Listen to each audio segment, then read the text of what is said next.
Welcome to Major Antonio's presentation of Sea Life in Nelson's Time by John Masefield. Chapter 1. The ships in which Nelson went to sea were designed by master shipwrights in large sheds or studios known as mold lofts. There was a mold loft in all the royal dockyards, near the dry docks or building slips. On the floor of a mold loft, the master shipwrights drew the plans of their ships at the full size of the intended vessel. On the walls, which were of great height, they chalked out their side elevations, from the keel to the prospective waterline, and from the waterline to the top of the poop railings or hammock nettings, the parts farthest from the sea when the ship was afloat. Having chalked out their plans and laid down their ships to their satisfaction, they gave orders for the timber to be cut in accordance with their designs. The work of building was then begun at that royal yard to which the mold loft was attached. The chief yards were those at Chatham, Deptford, Plymouth, and Woolwich. The smaller ships were built on slips or launches, which sloped down to the water's edge. Large ships or first-rates designed to carry 100 guns were generally built in dry dock and floated out when completed by the admission of water. The keel or backbone of the ship, the first wood to be placed in position, was laid down upon oak blocks distant some 4 or 5 feet from each other. The keel was generally of thick elm timbers, placed lengthways, which were scarfed together, bolted and clinched at the sides. Under this keel, and to each side of it in some ships, was placed a false keel of elm, lightly secured by copper staples. This false keel protected the main keel if the ship grounded. On this backbone or groundwork, the hull of the ship was built. Much of the oak used in the building of the ships was grown in England in the royal forests, such as the Forest of Dean in Gloucestershire and the New Forest in Hampshire. The oak was very costly, for the service required the very best wood. It could not be, or should not have been, used for a year after cutting, for it needed to be seasoned before being handled by the shipwrights. On coming to the yards, it was stacked for some months in sheds, in various positions according to its future use, to allow it to season. Much of it was pickled or boiled in a kiln for many hours, to allow the workmen to bend it to the frame of the ship. In times of stress, much of it was used green, not properly seasoned. The ships were built in the open air, and it was the custom to allow the frame or skeleton of every ship to stand exposed to all the airts for a 12-month or a little more, before any timbers were placed across her ribs. It was thought that this exposure seasoned the oak of the frame. As a matter of fact, the constant wettings and warpings from rain and sun set up decay in the exposed wood, so that many ships had begun to rot before a plank was put on. Some, indeed, were as green as grass with mildew and fungus before the timbers were fitted. The general life of a ship in those days, built under these conditions, was only 8 or 9 years. Few lasted so long without great repairs equal almost to their first cost. Many rotted to pieces after a few months at sea. In 1812, a fine 3-decker, which had seen no hard sea service, was condemned as rotten a year after she was launched. The timbers of these ships were secured to the uprights of the frames by long wooden pins of oak or pitch pine, known as tree nails. The use of tree nails was reckoned a great cause of decay, but custom and thrift prescribed them. They were most insecure as fastenings, for they were liable to shrink so as to admit water to the middle of the plank. The plank, when once wetted, began to rot, and the shrunken tree nail rotted with it, till at last the wooden bolt dropped from its hole, and the water obtained free admission. In those ships in which American oak had been used, the decay set in more quickly than in other cases. These ships used to strain their seams or timbers open, ever so slightly, in heavy weather, admitting water to the cracks. The wood so wetted began to develop dry rot or fungus from the moment the water penetrated its fibers. Both fungus and dry rot spread with strange rapidity when once it had established itself, and a ship so attacked had either to be pulled to pieces so that the rotting oak could be removed or broken up as useless. To build a 74-gun ship, or third rate, the most general rate employed in our Navy, of about 1,700 tons, nearly 2,000 oak trees were needed. Half of this number, perhaps a little more than half, were English grown. The other moiety was foreign oak, very good for the ship bottoms underwater, but less lasting than the English kind. The foreign oak was sometimes American and very subject to dry rot, and sometimes from Silesia and Danzig. An attempt was made to introduce cedar and scarlet logwood from Honduras, but the project failed through the bankruptcy of the contractor.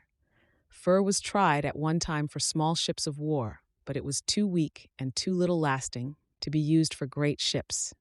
It was reckoned that a ship could be built for from 25 to 30 pounds per ton, the actual cost of the oak being, on an average, about 7 pounds per ton, a price much exceeded in the years subsequent to the death of Nelson. When the ship was planked over and caulked, she was sheathed below her waterline to protect her timber from the teredo worm. Oak was very subject to the teredo, and many ships were practically eaten through, year after year, until 1758. In that year, a 32-gun frigate, HMS Alarm, was sheathed with thin sheets of copper, against which the teredo worm was powerless. It was found that the copper also prevented the formation of barnacles and other filth which used to accumulate many inches thick on the bottoms of ships not coppered, impeding their way through the sea by several knots an hour. The first experiments with copper were not wholly satisfactory, for the copper corroded the heads of all the iron bolts with which it came in contact. This was remedied to some extent by the use of a thin sheath of fir wood, which kept the copper from direct contact with the oak and the iron bolts. In 1783, iron bolts were abolished, and copper bolts, or bolts with copper heads, were substituted. After this, copper sheathing became general throughout the Navy and the merchant service. The copper of condemned ships was stripped from the hulks at Portsmouth and melted in a furnace to clean it. It was then hammered out into sheets and used again. As a rule, brown paper was inserted between the oak of the ship's bottom and the sheets of copper. Before the introduction of copper, many experiments had been tried to keep out the teredo worm. Sheet lead had been found too heavy and not very efficacious. A layer of pitch covered with successive layers of brown paper, tar, short hair, and thin deal plank had been found effectual if costly. A thin sheath of deal over the oak was better than nothing, for it took the worms some little while to get through to the oak, as they cared less for deal than for any other wood they attacked. A packing of lime, or a thorough washing with lime, was found to keep them away. There were also preparations of tar and tallow, and arrangements of hides and chemicals, which had their merits and demerits. Copper replaced all of these, though there was some little grumbling at the cost at the time of its first introduction. As soon as a ship was built, sheathed, and launched, she was brought alongside a sheer hulk, an old man of war cut down to her lower gun deck. A sheer hulk was fitted with a single mast in midships, to which was attached an apparatus consisting of shears, tackles, etc., to heave out or in the lower masts of His Majesty's ships. The establishment, or admiralty scale, gave minute instructions as to the length and size of every spar to be supplied to each rate. A stock of masts was kept at each dockyard in a vat of pickle known as a mast pond. For great ships, and indeed for nearly all the rates in the Navy, the lower masts were built or made of 2 or more pieces of fir strongly hooped together with iron hoops. When a ship came alongside a sheer hulk, her lower masts and bowsprit were hoisted into her and stepped. The foremast was stepped at a distance of 1/9 the length of the lower gun deck from the stem of the ship. The mainmast was stepped in the center of the ship, or a little abaft the center. The mizzenmast was distant from the bow about 17/20 of the length of the lower gun deck. The heels of all 3 masts were stepped or fixed in strong wooden sockets, or mortices, known as tenons, at the bottom of the ship's hold. These mortices or tenons were of oak, and the timbers which formed them lay across the keelson, or inner part of the keel. The bowsprit steeved or raked upwards at an angle of about 36 degrees with the horizon. The masts, as a rule, raked or inclined slightly aft, but the rake of a ship's mast was sometimes altered to suit her sailing. Some ships sailed better with their masts stayed forward or stayed plumb without rake. When the lower masts and bowsprit were stepped and secured, the ship received her rigging from the rigging loft. Her lower rigging was then set up by master riggers, helped by the marines and standing officers. The shrouds and stays which secured the masts were made of hempen rope, 3-strand shroud laid, tarred on the outside, but not within the lay of the rope. Wire rope, which is now used for nearly all standing rigging, was then unknown. When the lower rigging was all set up, and the rigging of the bowsprit finished, the jibboom and topmasts were sent aloft and rigged. When these were finished, the flying jibboom and topgallant and royal masts were sent up and rigged, after which the ship's standing rigging was complete. The stays, the strong ropes which supported the masts forward, were always doubled. When the standing rigging was complete, the yards on which the square sails set were crossed on their respective masts. The yards were of fir, the lower yards being made or built of more than one piece of timber. The upper yards were fashioned from single trees. Some captains of Nelson's time slung their lower yards with chain, a custom which in time became general. As a rule, however, the lower yards were slung with stout rope. The rig was practically that in use at the time of the abolition of sailing ships in the Royal Navy in the early 60s. There were, however, various differences. The sprit sail, a square sail on the bowsprit, setting from a yard underneath that spar, was still in use. The sail was not abolished until about 1810, while the yard, or a relic of it, remained for many years later, though no sail was set upon it. On the mizzenmast, the spanker or driver was not set upon a gaff and boom, but on a great lateen yard pointing fore and aft, its lower and forward arm reaching down to a little above the wheel. Ships with these lateen crossjacks were to be seen almost at the end of the 18th century. No ships carried sails above their royals, the fourth square sail from the deck. Staysails were set between the masts, and studding sails at the extremities of the yards. Perhaps the last change in rigging which Nelson saw was the introduction of the flying jib and its boom at the extremity of the bowsprit. Masts, spars, sails, and rigging for ships of every rate were always kept in stock at the royal yards. The ships of the Navy were built according to the establishment, or admiralty regulations, each ship of each rate being as like as possible, so that the gear of 174 would fit every 74 in the service. The theory was excellent, but in practice it failed, because many of the ships in our Navy in Nelson's time were not built according to the establishment, but were captured from the French and Spanish. Indeed, the only good ships in our fleets were built by French and Spanish hands. The French treated shipbuilding as an imaginative art. The very finest brains in the kingdom were exercised in the planning and creation of ships of beautiful model.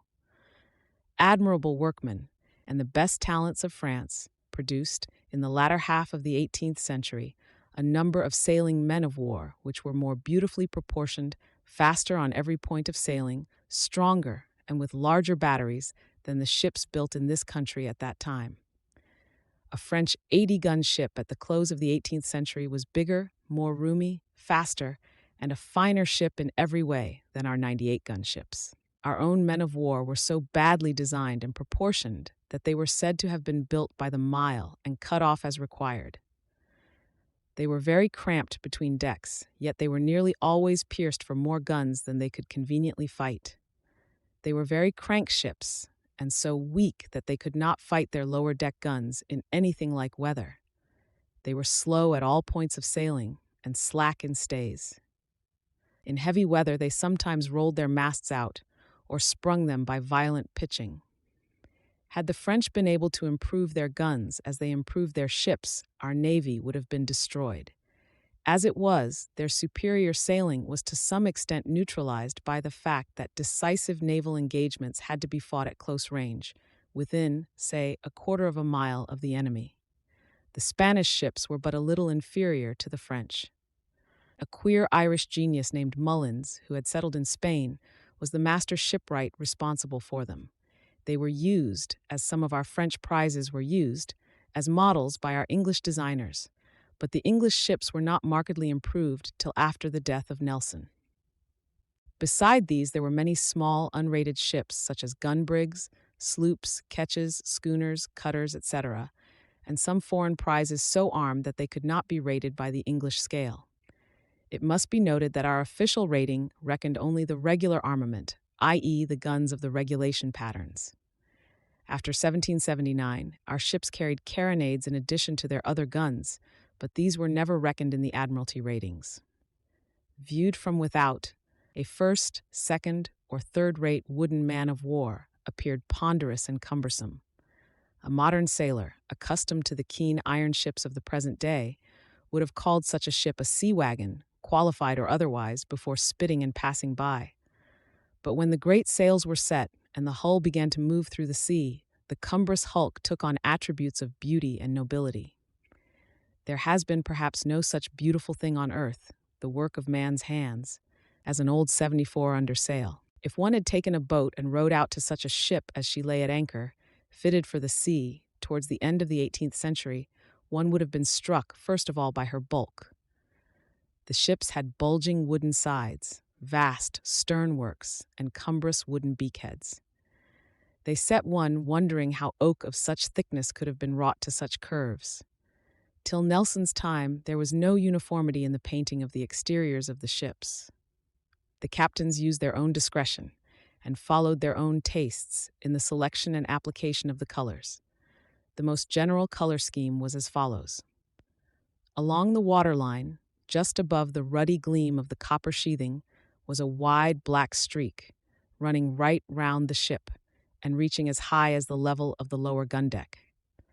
Above this, the sides were yellow, of a yellow sometimes inclining to brown, like the color of certain varnishes, and sometimes of a brighter tint, like the color of lemon peel.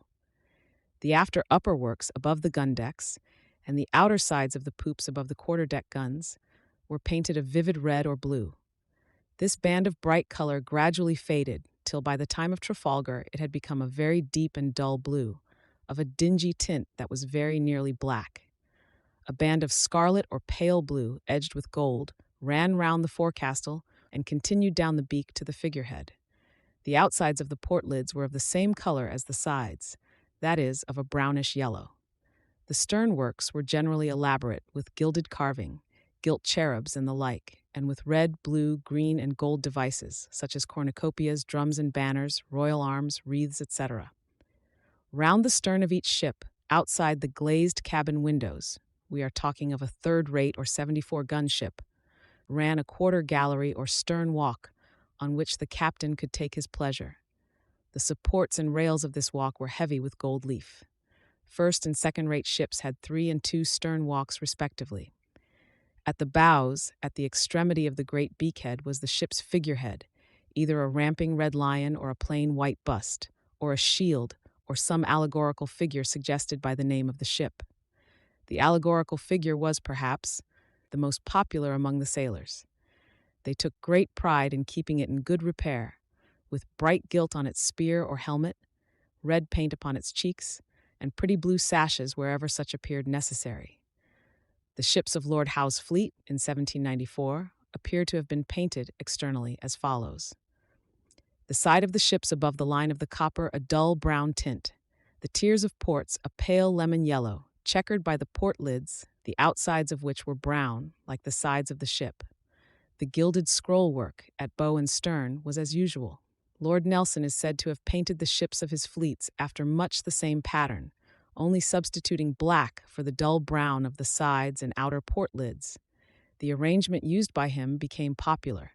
It was known as the Nelson checker, black sides and port lids, and yellow streaks to mark each deck of guns. It was at first used only by those ships which had fought at Trafalgar or the Nile. In time, it became the system adopted throughout the Navy. The captains of some ships preferred their own color schemes and painted their vessels with red or orange streaks to mark the gun tiers. The Nelson checker was, however, to become the color arrangement generally employed. Some years after Trafalgar, the lemon-yellow ribands gave place to white, which continued in use till wooden men-of-war became obsolete. Those which remain afloat are painted black and white in the manner in use in the early 60s, when such ships ceased to be built. Internally, the sides of the ships were painted blood red, in order that the blood, which so often and so liberally spattered them, might not appear. The inner sides of the port lids were painted of this color, so that when the port lids were opened, the brown or black of the ship's sides was diversified agreeably with scarlet squares. After Trafalgar, the interiors of the ships of war were sometimes painted in other colors, according to the whims of their commanders. Green was the most common variant, but the interior of some ships was painted yellow or brown. A favorite arrangement was the white and green, white for the ship's sides and beams, and green for the waterways and coamings. White became the rule about the year 1840. Many internal fittings, such as gun carriages, and in some cases, the guns themselves, were painted red or chocolate. Lower masts were sometimes painted a dull brownish yellow. Top masts and upper spars were covered with a dark brown preserving varnish. Yards and gaffs were painted black. Blocks, chains, dead-eyes, and wooden and iron fittings for the rigging were tarred black to match the yards. The projecting platforms known as the chains or channels at the side of the ships, to which the lower rigging was secured, were painted to match the sides of the ships. As the masts of French ships were generally painted black, the ships in our fleets painted their masts white before any general engagement, so that the ships might be distinguished in the smoke and confusion. The visitor going aboard one of these ships and entering her, not by the entry port to the main deck, with its little brass rail and carved porch, but by the gangway to the upper deck, would have climbed from his boat by a ladder of battens nailed to the timbers. At each side of this ladder was a side rope, extended by iron stanchions. The rope, as a rule, was a piece of ordinary 3-inch hemp, worn smooth and shiny by many hands. For important visitors, such as a captain or flag officer, special side ropes were rove, either of white cord or of the ordinary rope covered with green or scarlet cloth. Both the gangway and the entry port were guarded by a marine sentry, in a red coat, pipe-clayed belts, and white knee breeches. A midshipman kept watch about the gangway to report to the lieutenant the arrival of all boats coming to the ship before they drew alongside. On gaining the deck of an old 74, the visitor would have found himself upon the spar deck, just abaft the main mast, fronting the great timber bitts with their coils of running rigging. Close beside him was the quarterdeck ladder, leading up to the quarterdeck. Above this again was the poop, a second raised platform or deck, reached by short, small ladders from the quarterdeck. Right at the stern of the ship, inclining outboard over the sea, was a flagstaff on which flew an ensign as large as a mizzen top-gallant sail. If the visitor had clambered up the sloping deck to this point, he would have been able to overlook the whole of the upper surface of the ship. Just beneath him, at his back, below the step of the flagstaff, he would have seen a heavy lantern, or stern light, with a ponderous and decorated case. To each side of the flagstaff were lifebuoys, by which a marine with a hatchet was always stationed when the ship was at sea. At the alarm of "man overboard," the marine hacked through the lanyard supporting one of the lifebuoys and let it drop into the water. At each side of the ship, along the poop and quarterdeck, were the after guns, which, till 1779, when the carronade was adopted, were generally 9-pounders, in red wooden trucks or carriages, secured to the ship's side in the usual way. These guns pointed through square portholes which were cut, without lids, through the thick wooden bulwarks. Forward of the mizzenmast, under the break of the poop, or, in the later times, on the quarterdeck itself, was the great double steering wheel, placed in midships, abaft the binnacle which held the compass. The tiller ropes were made of rawhide thongs, rawhide being tougher than rope, and less dangerous to the crew when struck by a shot than chain would have been. Over the wheel hung the forward arm of the great lateen mizzen-yard, a relic of Drake's time, which was not abolished in favor of the spanker gaff and boom until the end of the 18th century. Along the sides of the quarterdeck and along the ship's bulwarks as far forward as the beakhead were the hammock nettings, or hammock cloths, within which the hammocks of the ship's company were stowed. Forward of the quarterdeck, between that deck and the forecastle, was the waist, or, as a modern sailor would call it, the well. It was not decked over, nor were the wooden bulwarks of the quarterdeck continued along it, but to each side, in the place of bulwarks, were iron standards, supporting 2 thick canvas breastworks, or stout nettings of rope about 2 feet apart, between which the hammocks of the crew were stowed.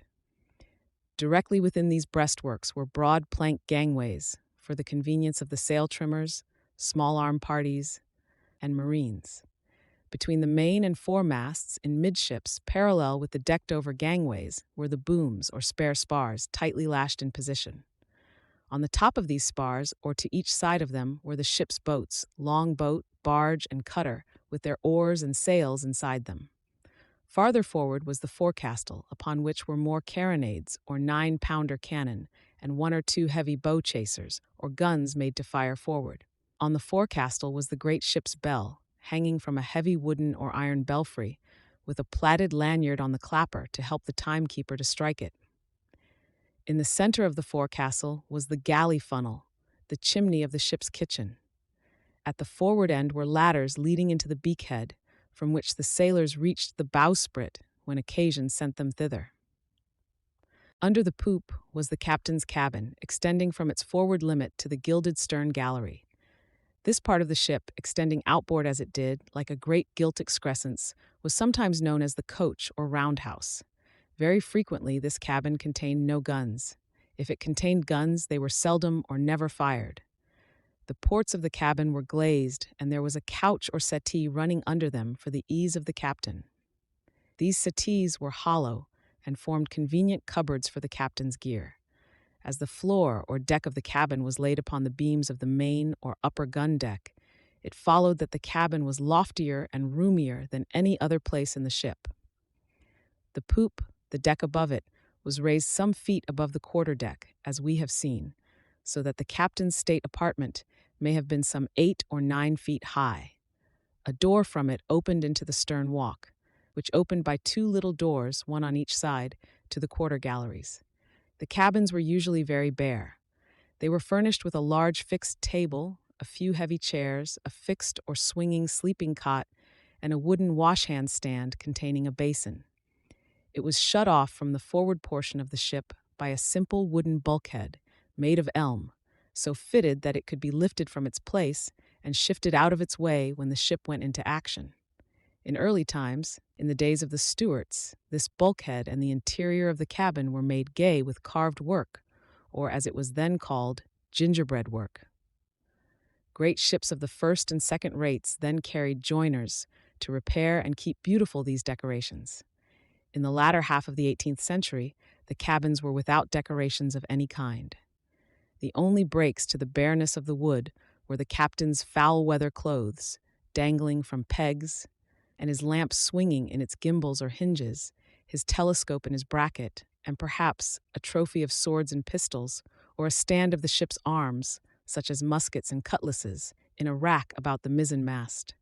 There were, of course, captains like Captain Whiffle in the novel, or the scented Captain Mizzen in the play, who lived in great splendor in carpeted cabins hung with Italian pictures. These worthies kept perfumes burning in silver censers to destroy the odor of the bilge. Such captains were, however, the exception, not the rule. A captain with a case of books and a pair of curtains to his windows was regarded as a sybarite. Any decorations beyond these were looked upon as Persian and soul-destroying. The forward bulkhead of the cabin was pierced with a door in midships, which opened onto the half-deck, the space covered by the quarterdeck. The half-deck was also known as the steerage, from the fact that the steering wheels and binnacle were placed there, under the roof or shelter of the quarterdeck planks. The sides of the half-deck were pierced for guns, generally carronades. It must be remembered that the half-deck was, as its name implies, decked over so that one could walk from side to side of the ship on a floor of planks. The waist, or space between the fore and main masts, on the same plane, was not so decked. The forecastle was decked across, and the sides of the forecastle were pierced for carronades. But there were no guns on the plank gangways along the sides of the waist, partly because the position was exposed, and partly because the space was needed in action by the sail trimmers and small-arm parties. The raised forecastle and high poop and quarterdeck were survivals from old time. In the old ships of war of the reign of Elizabeth, these superstructures had been built of great strength and height, the more for their majesty to astonish the enemy. No ship could be carried by boarding until the men defending these castles had been overcome. No boarding party could enter such a ship without great danger, for the bulkheads of these castles were pierced for quick-firing guns, mounted so as to sweep the waist. Any troop of boarders clambering into the waist could be shot down by the gunners in the castles. The superstructures were excellent inventions for that time, when naval engagements were decided by hand-to-hand fighting or by ramming. They were less useful when the improvements in ordnance made it possible to decide a sea fight by the firing of guns at a distance. They lingered in our Navy until the third or fourth decade of the 19th century, when the raised or topgallant forecastle was abolished. Some 20 or 30 years before this happened, the quarterdeck and poop were merged together, so that there was then but one deck above the spar deck. Passing forward from the steerage, one came to the main hatchway in the open space of the waist, just forward of the main mast. The ladders of this hatchway led from the waist to the deck below. This deck below the spar deck was known in first and second rates as the main deck. In third rates, such as a 74-gun ship, it was called the second or upper deck. Right aft on this deck was the wardroom or officers' mess, where the lieutenants had their meals. The room was large and well lit, for the stern of the ship was pierced with 5 or 6 windows, which were all glazed, like the windows of the captain's cabin. Part of the wardroom was used as an officer's storeroom, and this part seems to have been shut away from the rest by means of wooden bulkheads made of elm, as being less liable to splinter if struck by a shot than any other sort of wood. There was no stern walk outside the after windows on this deck, but there were quarter galleries to each side. These were generally fitted up as lavatories for the lieutenants. Forward of the wardroom, on each side of the deck, were the staterooms of the lieutenants. Little fenced-off cupboards, walled with elm wood, each of them just large enough to hold a cot, a writing desk, a chest of clothes, and a few instruments. In some ships, as in 5th and 6th rates, the lieutenants slung their hammocks in the wardroom, there being no space for private cabins. Beyond the wardroom bulkhead was the open deck, clear of obstruction save for the capstans and the openings of the hatchways, almost as far forward as the foremast. Abaft the foremast, in midships, was the cook-room or galley, where the cook perspired over his coppers. The galley floor was paved with brick to lessen the risk of fire. At each side of the deck, at their respective portholes, were the lines of cannon. The general caliber for this deck, aboard a 74, was the 24-pounder. Of these, there were usually some 15 or 16 at each side of the ship on this, the second or upper deck. As a large portion of this deck was not decked over but open to the sky, save for the boats and spare spars, the fighting space was comparatively light. In fine weather, and in moderately breezy weather, the gun ports on this tier could be kept open, at any rate to leeward. In bad weather, when they were closed, when tarpaulins covered the hatchways and open spaces, the deck was lit by the bull's-eyes, the round and oval plates of thick glass, which were let into the center of the port lids. At night, the only lights allowed were cased in the battle lanterns of thick horn. If the ship went into action at night, the sailors fought their guns by the light these lanterns afforded, one lantern being placed beside each gun. Beneath the second or upper deck was the first or lower gun deck, the principal deck of the ship. It was the broadest of the decks, and by far the strongest and the most roomy. Here the heaviest cannon, the 2 long batteries of 32-pounder guns, were mounted, and here, in action, was the fiercest of the fighting. Right aft, on this deck, was the gun room, in which the gunner and his mess lived. It was also the ship's armory, where the muskets, cutlasses, and pistols were stored. The younger midshipmen sometimes slung their hammocks in the gun room, under the fatherly eye of the gunner. In some ships, the gunner acted as caterer to the youngest of the midshipmen, and saw to it that their clothes were duly washed during the cruise. Forward of the gunroom bulkhead, or of the stand of arms, mentioned below, there was the open deck, with the lines of guns in their blood-red carriages. The heavy rope cables stretched along this deck, in midships, nearly as far aft as the main mast. Right forward, in midships, stretching across the bows, was the manger, a sort of pen, some 4 feet high, over which the cables passed to the hawse holes. The manger was designed as a breakwater to keep the water which splashed through the hawse holes from pouring aft along the deck. The The hawse holes were firmly plugged with oakum and wooden shutters when the ship was at sea, but no contrivance that could be devised would keep the water from coming in heavy weather. The manger also served as a sheep pen or pigsty or cattle byre if the ship carried live stock. This lower deck was the berth or sleeping deck, where the men slung their hammocks at night. It was also the mess deck, where they ate their meals. The place was very dark and noisome in foul weather, for a very moderate sea made it necessary to close the port lids, so that, at times, the crew messed in semi-darkness for days together. It was also very wet on that deck in bad weather, for no matter how tightly the ports were closed, and no matter how much oakum was driven all round the edges of their lids, a certain amount of water would leak through and accumulate and slop about as the ship rolled, to the discomfort of all hands. In hot climates, the discomfort was aggravated by the opening of the seams of the deck above, so that any water coming onto that deck would drip down upon the deck below.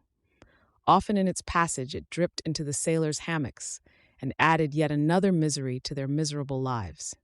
In midships on this deck, round the hatchway combings, were shot racks containing 32-pound round shot for the heavy batteries. The pump-dale, or pipe for conveying the water pumped from the hold, ran across the deck to the ship's side from the well by the mainmast. This was the sole obstruction to the run of the deck, from the gunroom to the manger, between the midship stanchions and the guns. There was a clear passage fore and aft for the lieutenants in command of the batteries. In midships were the hatch combings, the capstans, the bitts and cables, and the stanchions supporting the beams. Between these obstructions and the breeches of the guns was a fairly spacious gangway, along which the officers could pass to control the fire. Below the lower or first deck was a sort of temporary deck, not wholly planked over, called the Orlop or overlap deck. It was practically below the waterline when the ship's guns and stores were aboard. It was therefore very dark and gloomy, being only lit by a few small scuttles in the ship's sides and by lanterns and candles, or purser's glims, in tin sconces. Right aft on this deck was the after cockpit where the senior midshipmen, master's mates, and surgeon's mates were berthed. This cockpit was of considerable size, for here, after an action, the wounded were brought to suffer amputation and to have their wounds dressed. The mess table at which the reefers and mates made merry was fixed in the middle of the berth. After an action, it was used as an operation table by the surgeons. Adjoining the after cockpit were cabins for the junior lieutenants, staterooms for the surgeon, purser, and captain's steward, the ship's dispensary, a little cupboard for bottles and splints, and the purser's storeroom. In small ships of the 5th and 6th rates, the marines berthed on this deck, abreast of the main mast, hanging the beams with their pipe-clayed belts and cartridge boxes. The spirit room, about which the imaginative writer has written so imaginatively, was sometimes placed on this deck near the after cockpit. More generally, it was below in the after hold. Further forward, on the orlop deck, the line of battleships had racks for the bags of the men and the chests of the marines, to which access could be had at stated times. In midships was the sail room, or sail locker, where the spare suits of sails were stowed. Here also were the cable tiers, or dark, capacious racks, in which the cables were coiled by candlelight when the ship weighed her anchor. It was the duty of the midshipmen to hold the candles, while this stowing of the cables was performed by the quartermasters. After a battle, when the after cockpit was filled with wounded men, the midshipmen and mates slung their hammocks in the cable tiers. To the sides of the cable tiers were other tiers for the stowage of spare rigging and hawsers. Beyond these again, stretching across the deck, was the forecockpit, where the boatswain and carpenter had their cabins and storerooms. The carpenter's storeroom was filled with tools and with the implements for stopping shot holes. Most of the actual carpentering was done above in daylight on the upper deck. The boatswain's storeroom contained blocks, fids, marlin spikes, rope yarn, etc., for the fitting and repairing of the rigging.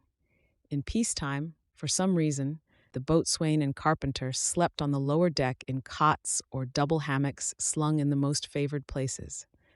In wartime, they kept their cabins. Near the two cockpits were the entrances to the fore and after powder magazines, where the ship's ammunition lay. The hatches leading to the magazines were covered over by copper lids, secured by strong iron bars and padlocks.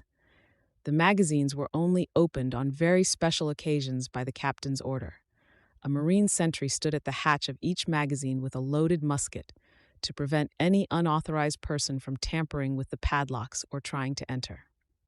In battle, this sentry was reinforced by a corporal's guard with fixed bayonets or by midshipmen with loaded pistols. The magazines were situated in the fore and after parts of the ship's hold. They were far below water and situated in midships so that no shot could penetrate to them.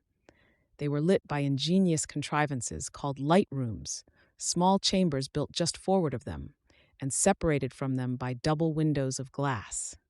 Lanterns were lit in these light rooms and placed behind the windows, so that their light should illuminate the magazines. The floors or decks of the magazines were covered with felt, or with a rough kind of frieze known as fair knot. The walls or sides were similarly covered.